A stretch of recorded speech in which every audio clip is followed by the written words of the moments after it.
बिस्मिल्लाहिर्रहमानिर्रहीम। अस्सलाम नाज़रीन, मैं हूं इरफान हाशमी और आपको प्रोग्राम में खुश आमदीद कहता हूं। व्यूअर्स, प्रोग्राम शुरू करने से पहले तमाम दोस्तों से रिक्वेस्ट है कि आप चैनल को ज़रूर सब्सक्राइब कर लें और जो हमारा 500 मिलियन का टारगेट है इसे अचीव करने में आप हमारा साथ ज़रूर दीजिएगा, क्योंकि हम अब अपनी मंजिल के बहुत ही करीब पहुँच चुके हैं। और व्यूअर्स, अब आज की अहम खबरें और चंद अहम सवालात। इमरान खान की रिहाई के लिए पाकिस्तान तहरीक इंसाफ की नई हिकमत अमली, मुल्क गिर एहतजाज और जलसों का ऐलान। अली अमीन गंडापुर ने क्या हिकमत अमली अपनाई है और इसका आगाज़ पेशावर से हो रहा है, इसकी मुकम्मल तफसील व्यूअर्स मैं आपके सामने रखूंगा। और फिर सलमान अकम राजा लाइव टेलीविजन चैनल में बैठकर क्यों फट पड़े और इमरान खान को किन हालात में रखा गया, डील के लिए किस किस्म का दबाव इमरान खान पर डाला जा रहा है और कौन कौन सी शख्सियात इमरान खान को मनाने के लिए आई लेकिन इमरान खान नहीं माने। जहाज़ परवाज करेगा, अगर डील होगी तो वो कहाँ से परवाज करेगा, ये भी सलमान अकम राजा साहब ने हमें बताया। इसकी तफसील भी व्यूअर्स आपके साथ हम शेयर करेंगे। और फिर फुल कोर्ट इजलास की अंदरूनी कहानी, एडहॉक जजेस को क्यों बाहर बिठाया गया और क्या हुकूमत के लिए ये ख़तरे की घंटी है, इसकी तफसील भी शामिल करेंगे आज की इस नशिस्त के अंदर। और फिर सहाफ़ी की गाड़ी से जासूसी आलात बरामद हुए, ये सहाफ़ी कौन है और किस किस्म की रिपोर्टिंग करता है और टारगेट क्या था, इसका हाल अहवाल भी मैं व्यूअर्स आपके साथ शेयर करूंगा। लेकिन सबसे पहले आपको ये बता दूं कि सलमान अकम राजा साहब जो हैं वो लाइव टेलीविजन चैनल पे फट पड़े हैं और इमरान खान को जिन हालात में पिछले एक महीने से रखा गया, जब से ये मुलाकातों का सिलसिला बंद किया गया है, इन्होंने एक एक जो इंसिडेंट है इसे रिपोर्ट किया है पाकिस्तान की आवाम के सामने। और अब इमरान खान की रिहाई के लिए पूरे मुल्क के अंदर तहरीक चलाने का सलमान अकम राजा ने ऐलान किया और ये सब कुछ इमरान खान की हिदायत के मुताबिक हो रहा है। अली अमीन गंडापुर ने जी इमरान खान की रिहाई के लिए 8 नवंबर को पेशावर में जलसे का ऐलान कर दिया है और उन्होंने एक वीडियो पैगाम जारी किया जिसमें वो क्या कहते हैं। उनके मुताबिक सरहद यूनिवर्सिटी के सामने 8 नवंबर बरोज जुम्मा दोपहर 2 बजे पाकिस्तान तहरीक इंसाफ का अजीमुशान जलसा होगा। पेशावर में तारीख का सबसे बड़ा जलसा होने जा रहा है।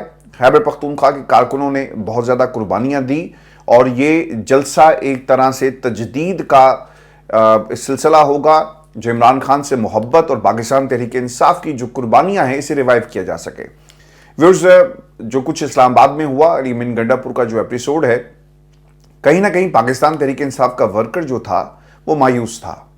इमरान खान से जब मुलाकात हुई और पार्टी के लोगों ने जाकर तमाम हालात इमरान खान के सामने रखे तो यकीनन एक रिवाइवल की कोशिश की जा रही है। तहरीक इंसाफ को दोबारा से लोगों के दरमियान और जो मायूसी थी इसे दूर करने के लिए इस सिलसिले का दोबारा आगाज़ होने जा रहा है। पाकिस्तान तहरीक इंसाफ इमरान खान की रिहाई के लिए जो इन्हें बहुत पहले करना चाहिए था, अब बाकायदा तौर पर तहरीक चला रही है और इस तहरीक का हदफ जो होगा वो पाकिस्तान की हुकूमत होगी और हुकूमत के ऊपर पाकिस्तान की इस्टेब्लिशमेंट पर दबाव बढ़ाने के लिए इन जलसों का ऐलान किया गया है।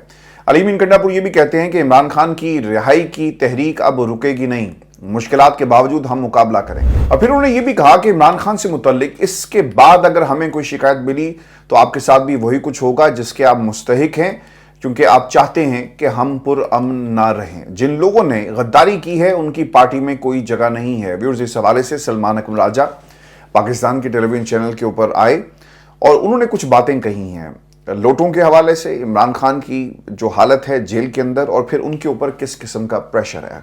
सलमान अकम राजा साहब ये कहते हैं कि ये कहना दुरुस्त नहीं कि फवाद चौधरी को माफ़ी मिल गई, क्योंकि व्यूअर्स मुसलसल ये बात हो रही थी ना कि फवाद चौधरी को खान साहब ने माफ़ कर दिया। एक सॉफ्ट कॉर्नर पाया जाता है जिस पर उनकी जो मिसेज हैं उन्होंने भी शुक्रिया अदा किया, फिर फवाद चौधरी ने भी शुक्रिया अदा किया और सलमान अकम राजा ने ये चीज़ क्लियर कर दी है। और फिर उन्होंने ये भी बात साथ साथ इसके कही है कि इस वक्त फवाद चौधरी पाकिस्तान तहरीक इंसाफ का हिस्सा नहीं है, उन्हें खुद अपना लाएअमल तय करना होगा कि वो किसके साथ हैं। हुकूमत की जानिब से की गई 26वीं आईनी तरमीम को सुप्रीम कोर्ट में चैलेंज करेंगे। अब अगर 27वीं तरमीम भी मिलिट्री कोर्ट्स और दीगर चीज़ें लाने की कोशिश की गई तो सबको बाहर निकलना होगा और पाकिस्तान तहरीक इंसाफ जो है ये तहरीक ज़रूर चलाएगी। खान साहब की सहूलियात के हवाले से भी कुछ बातें सलमान अकम राजा ने कही और वो ये कहते हैं कि इमरान खान ने कहा कि मुझे जैसे रखा गया है ऐसे जानवरों को भी नहीं रखा जाता। इमरान खान के साथ गैर इंसानी रवैया इस वक्त जो है वो ये लोग अपनाए हुए हैं। और इसी हवाले से इमरान खान की बहन नौरीन खान नियाजी ने इस्लामाबाद हाई कोर्ट में एक दरख्वास्त भी दायर की है और इमरान खान को बेहतर सहूलियात फराहम की जाएँ और इस पर समाअत जो व्यूअर्स वो आज होने जा रही है। इस्लामाबाद हाई कोर्ट के जस्टिस अरबाब मोहम्मद ताहिर जो हैं इसके ऊपर समाअत करेंगे और फिर इस चीज़ का तयन किया जाएगा कि जेल मैनुअल के मुताबिक खान साहब को क्या सहूलियात मिलनी चाहिए जिसके वो मुस्तहिक हैं और उन्हें कौन सी सहूलियात पिछले 1 महीने के अंदर दी गई। बुशरा बीबी के हवाले से सलमान अकरम राजा ये कहते हैं कि उनका सियासत से कोई ताल्लुक नहीं है। इमरान खान ने बार बार कहा कि अगर उनको कोई मशवरा होगा इस हवाले से तो वो इजलास में ज़रूर शामिल किया जाए। और लोटों के हवाले से भी इमरान खान ने एक बड़ी वाज़ेह पॉलिसी जो दे दी है। अच्छा, आपने बात एक याद रखनी है कि खान साहब आज भी पार्टी के इख्तलाफात, पार्टी के लोग किस तरह से इमरान खान के नाम को और अपनी पोजीशन को इस्तेमाल करते रहे, इसके बावजूद इमरान खान ये कह रहा है कि मैं किसी भी मरूसी किरदार को अपनी जमात के अंदर जगह नहीं दूंगा। ये सियासत पाकिस्तान की अमानत है और सियासत में वही लोग होंगे जो वर्कर हैं, जो पाकिस्तान तहरीक इंसाफ के साथ जुड़े हुए हैं, और घर का कोई बंदा भी लीड नहीं करेगा। ठीक हो गया। हम मुसलसल ये कह रहे थे लेकिन खान साहब ने कहा कि नहीं, मैं मरूसियत के खिलाफ हूं और अगर यहां पर पाकिस्तान तहरीक इंसाफ के अलावा नवाज शरीफ का खानदान होता ना तो उन्होंने किसी न किसी एक बच्चे को जो लॉन्च कर देना था। मैं आपको व्यूअर्स क्विकली एक बात ये बता दूं कि मरियम के हवाले से ना ये जितने भी सहाफ़ी आपको लेफ्ट राइट नजर आएंगे ना, इन्होंने कह कर ना नवाज शरीफ को मरियम को सियासत में उतरवाया। मरियम का कहाँ पे कोई ऐसा अगर ये कहा जाए कि IQ था या फिर वो सियासत के अंदर किसी तरह भी उसकी कोई वैल्यू थी, तकरीरें करने से कोई सियासतदान नहीं बन जाता। और वो भी तकरीरें जो आपको लिख कर दी जाती हैं, ऐसी तकरीरें जिसका राइटर कोई और है, सिर्फ आप एक माउथ पीस हैं। सहाफ़ियों ने, जिनमें मुजीबुर रहमान शामी हैं, सलमान गनी हैं और इस कबीले से ताल्लुक़ रखने वाले, यानी जो नून लीग की बीट करते थे, ये उनके मैं अल्फाज आपको बता रहा हूँ, कोट अन कोट। वो नवाज शरीफ को ये अक्सर कहा करते हैं कि मियाँ साहब आप ना मरियम को इजलासों के अंदर बिठाया करें ताकि ये तैयार हो। तो जनाब इमरान खान ने अपने ख़ानदान के किसी फ़र्द को ना तैयार किया और ना ही वो लाना चाहते हैं। और ये आज सलमान अकरम राजा साहब ने हमें बात जो है बड़ी तफसील के साथ बता दी। अब आ जाते हैं लोटों के हवाले से। खान साहब ने क्या कहा कि आज इमरान खान ने बड़ी वजाहत से कहा कि जिसने 26वीं आईनी तरमीम के हवाले से वोट दिया उसने पाकिस्तान के साथ गद्दारी की है और यही हमारा मौक़िफ़ है। अब आपको ये भी क्लियर करना पड़ेगा कि अगर ये गद्दारी है तो फजलुर रहमान के साथ आप किस तरह से बात आगे बढ़ाएंगे। फिर एक और बात जो खान साहब का पैगाम था जो सलमान अकरम राजा ने दिया कि आज इमरान खान ने पार्टी को हदायत की है कि आपने अदालतों में भी लड़ना है, अवाम में भी लड़ना है और सबसे बढ़कर ये जंग अब सड़कों पर लड़ी जाएगी। हम कोई मुहिम जोई नहीं करना चाहते लेकिन अब अगले चंद दिनों में आप देखेंगे कि एहतजाज की लहर पूरे मुल्क में फैल जाएगी और पूरे मुल्क को अपनी लपेट में एहतजाज की जो लहर है वो लेगी। लोटों के हवाले से पॉलिसी मजीद सख्त होगी। कल तहरीक इंसाफ की पार्लिमानी पार्टी का इजलास हुआ और इसमें भी सलमान अकरम राजा ने शिरकत की और लोटों के हवाले से सख्त एलामिया जी जो है वो जारी किया गया, जिसमें क्या कहा गया ये कुछ चीज़ें मैं आपके साथ शेयर कर देता हूँ ताकि इस हवाले से भी पाकिस्तान तहरीक इंसाफ की जो पॉलिसी है वो वाज़ेह हो जाए। इस पॉलिसी के हवाले से जिन अरकान ने पार्टी से गद्दारी की उनके खिलाफ सख्त कार्रवाई होगी। ऐसे अरकान के खिलाफ तादीबी कार्रवाई को मुंतकी इंजाम तक पहुंचाया जाएगा। लोटों के हवाले से रात असम्बली के इजलास में असद कैसर ने भी सख्त बयानात दिए और ये कहा कि ये कानून साजी पाकिस्तानी तारीख में पहली बार ऐसी है जो गैर कानूनी और गैर इखलाकी है। असद कैसर ने जी अपने मेंबरान की हौसला अफजाई की जो जबर और तशद्दुद के बावजूद अपने लीडर के साथ खड़े रहे और कहा कि चादर और चार दीवारी का तकद्दुस पामाल किया गया। उन्होंने ऐवान में मुनहरिफ अरकान की तस्वीर लहराकर उनकी मुखालफत की और औरंगजेब खिची के बारे में तनकीद करते हुए उन्होंने कहा कि औरंगजेब एक कचरा है और उन्होंने चौधरी इलियास को भी लोटा करार देते हुए कहा कि उन्होंने पाकिस्तान तहरीक इंसाफ के टिकट पर इलेक्शन लड़ा था। हुकूमत पर तनकीद करते हुए एक बात उन्होंने ये भी कही कि ये जो 5 वोट आपको पड़े हैं वो आपने खरीदे हैं। और व्यूअर्स आपको ये भी खबर दे दें कि इस्लामाबाद में जस्टिस आमिर फारूक और जस्टिस मियां गुल हसन औरंगजेब की अदालत में बुशरा बीबी और इमरान खान के अलकादिर ट्रस्ट केस में बरीयत की दरखास्तों की समाअत है और इसके साथ ही तोशाखाना 1 केस की अपीलों पे भी बरीयत की समाअत जो है वो हो रही है। शेख वकास अकरम साहब ने जिस हवाले से लिखा कि पाकिस्तान तहरीक इंसाफ के जितने भी मेंबरान हैं पार्लियामेंट तंजीमी अहदेदार, उनसे गुजारिश है कि वो आज हर हाल में इन झूठे मुकदमात में इमरान खान और बुशरा बीबी के साथ इजहार यकजहती के लिए बवक्त 1 बजे यानी इस्लामाबाद हाई कोर्ट के कोर्ट नंबर 1 में पहुँचें।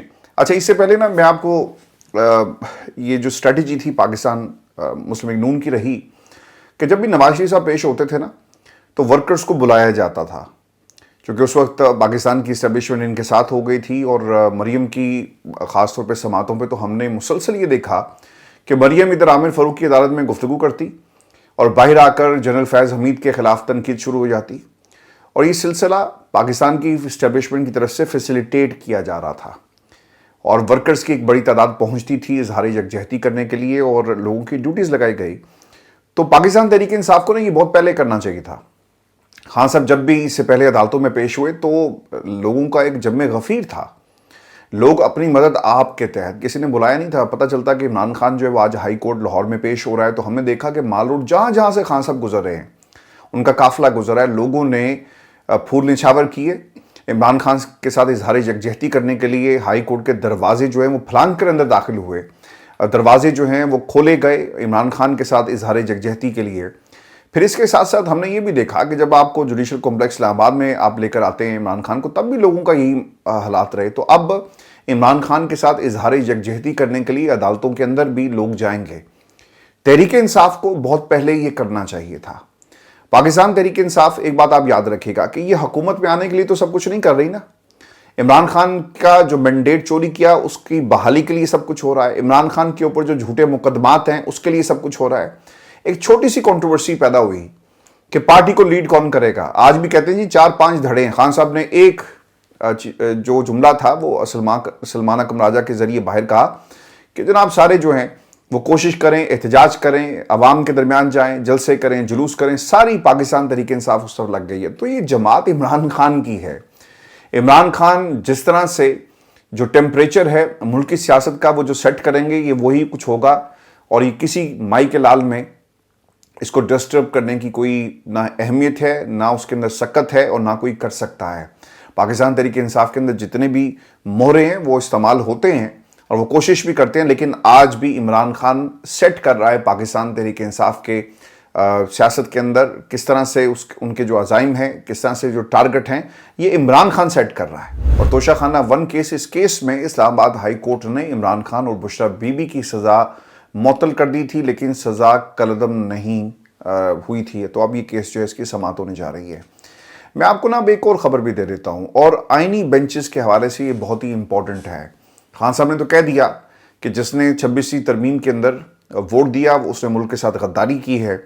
اب آئینی بینچز جن کے ذریعے پاکستان کی حکومت پورے نظام کو اور فارم 47 والی حکومت کو قائم رکھنے کی کوشش کر رہی ہے، اب اس بینچ میں کون کون شامل ہوگا یہ بھی آپ کو بتا دیتے ہیں۔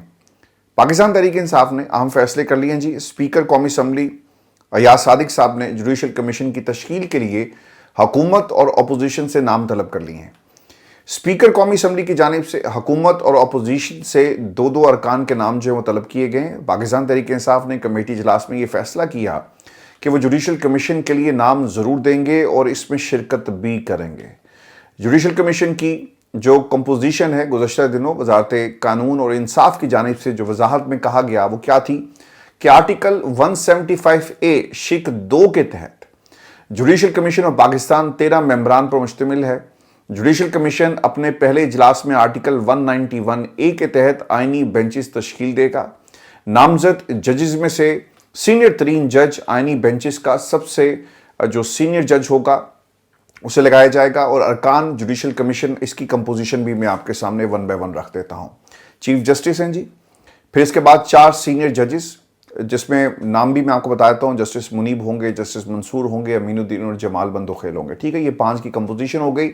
پھر وزیر قانون وہ آپ کو پتہ ہی ہے کہ اعظم نذیر تارڑ ہیں، اٹارنی جنرل جو ہیں جسٹس جو منصور صاحب ہیں، اور اس کے ساتھ ساتھ ریٹائرڈ ایک جج ہوگا وہ بھی ان کی مرضی کا ہوگا۔ پھر پاکستان بار جو ہمیشہ ان کے ساتھ کھڑی رہی وہ ایک وکیل کو نامزد کرے گی، وہ اس کا حصہ ہوگا، اور پھر 2 حکومتی ارکان اور 2 اپوزیشن کے ارکان اس کے اندر شامل ہوں گے، یعنی اٹارنی جنرل، وزیر قانون اور 2 حکومتی ارکان کی صورت میں حکومت کے پاس 4 ووٹ ہوں گے۔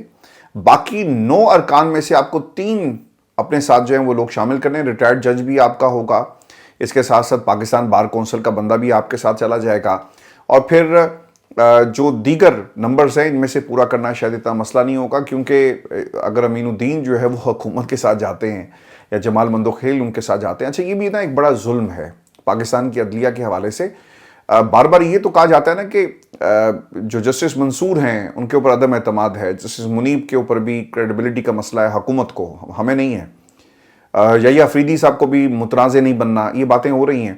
لیکن امین الدین صاحب کے حوالے سے جو باتیں ہو رہی ہیں، اگر فیصلہ وہ آپ کے حق میں دے تو کیا انہیں وہ کنٹروورسی بچا سکے گی؟ تو سر آپ تو 2 ججز کو مزید کنٹروورشل بنا رہے ہیں، اور حکومت کو سوچ سمجھ کر یہ نام جو لینے چاہیے، کیونکہ کل کو جو فیصلے آئیں گے نا امین الدین کی عدالت سے یا جمال مندوخیل کی، تو ان کا بھی وہی حال ہوگا جو جسٹس قاضی فائز عیسیٰ کا ہوا ہے. اب آئینی بینچ کا سربراہ کون ہوگا؟ یہ خیال کیا جا رہا ہے کہ بینچ کا سربراہ جسٹس امین الدین کو بنایا جائے گا. اس کے بعد جسٹس امین الدین اور ان کے علاوہ 2 سینئر ججز جو ہیں وہ بیٹھ کر نئے آئینی بینچز جو ہیں وہ بنایا کریں گے. کیا سپریم کورٹ اور آئینی بینچز میں مفادات کا ٹکراؤ ہوگا؟ ابھی تک آئینی بینچز نہیں بنے، لیکن اگر مخصوص نشستوں کا فیصلہ ریورس ہو گیا اور دوسری طرف کچھ غیر آئینی فیصلے آنا شروع ہوئے تو پھر دیکھنا یہ ہوگا کہ جسٹس یحییٰ افریدی اور جسٹس منصور علی شاہ آئینی بینچز میں مداخلت کرتے ہیں یا نہیں کرتے، کیونکہ سپریم کورٹ میں سابق چیف جسٹس قاضی فائز عیسیٰ کے فیصلے پہلے ریورس ہونا شروع ہو چکے ہیں. Supreme court practice and procedure act میں دوبارہ جسٹس منیب اختر کو شامل کیا گیا. وہ فل کورٹ میٹنگ جو پچھلے 1 سال سے نہیں بلائی گئی تھی وہ دوبارہ بلائی گئی، اور اس میں جسٹس منصور علی شاہ بھی شریک ہوئے. ایڈ ہاک ججز بھی شدید رد عمل دیکھنے میں آیا جی، اور یہ بھی بڑی ایک انہونی ہوئی، کیونکہ ایڈ ہاک ججز میں سردار طارق ہیں جی، طارق مسعود ہیں، اور پھر مظہر عالم خیل جو ہیں، انہیں فل کورٹ اجلاس میں شرکت کے لیے بلایا گیا، یعنی یہ گئے لیکن شریک نہیں ہو پائے. اجلاس کا ایجنڈا بھجوایا گیا تھا اور ایڈ ہاک ججز ویٹنگ روم میں موجود تھے لیکن انہیں اندر نہیں بلایا گیا. یہ بھی سپریم کورٹ آف پاکستان میں ایک اہم پیش رفت ہے، اور یہ بھی جسٹس قاضی فائز عیسیٰ کا جو فیصلہ تھا ایک طرح سے ریورس ہوا ہے. اب آ جاتے ہیں 27ویں ترمیم کی گونج کے اوپر. اقتدار کے ایوانوں میں یہ گونج اس وقت سنائی دے رہی ہے، اور 27ویں ترمیم کے حوالے سے پلاننگ جو ہے وہ کی جا رہی ہے. عطا تارڑ صاحب نے اس کی تردید کی، اور وہ کیا کہتے ہیں کہ 27ویں ترمیم کی بازگشت میں نے صرف میڈیا پر سنی ہے، اس حوالے سے کیا صلاحیوں سے گریز کیا جانا چاہیے. کیوں جی گریز کیوں کریں؟ رانا ثناء اللہ کو تو سن لو نا بھائی، وہ کیا کہہ رہا ہے. فیصل واڈا کو بھی سن لو وہ کیا کہہ رہا ہے.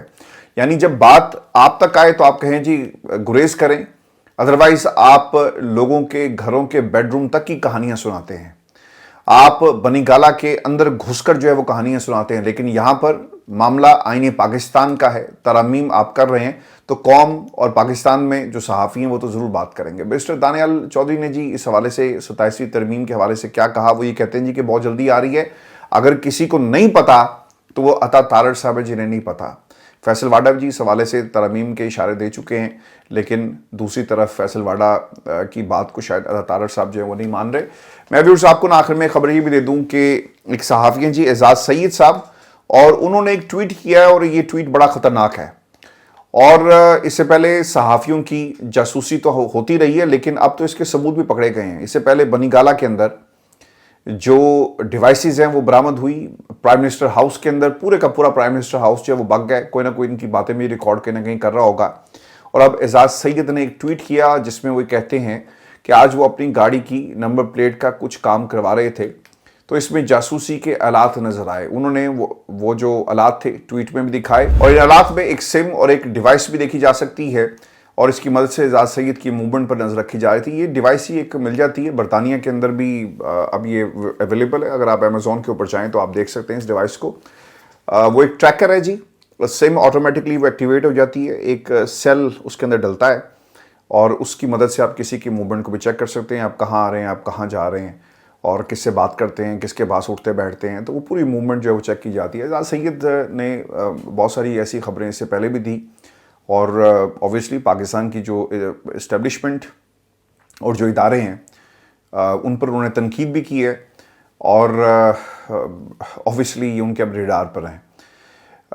بہت ہی افسوس کے ساتھ یہ خبر جو ہے ہم آپ کے ساتھ شیئر کر رہے ہیں کہ جاسوسی اگر صحافیوں کی جا رہی ہے اور وہ اگر پاکستان کے خلاف کوئی کام کریں تو پھر تو آپ جاسوسی کریں، لیکن اگر وہ آپ کی خبریں اور دیگر معاملات کو چیک کر رہے ہیں اور وہ رپورٹ کر رہے ہیں تو پھر میرا خیال ہے کہ یہ کسی طرح بھی پاکستان کے اندر کسی کو بھی یہ زیب نہیں دیتا.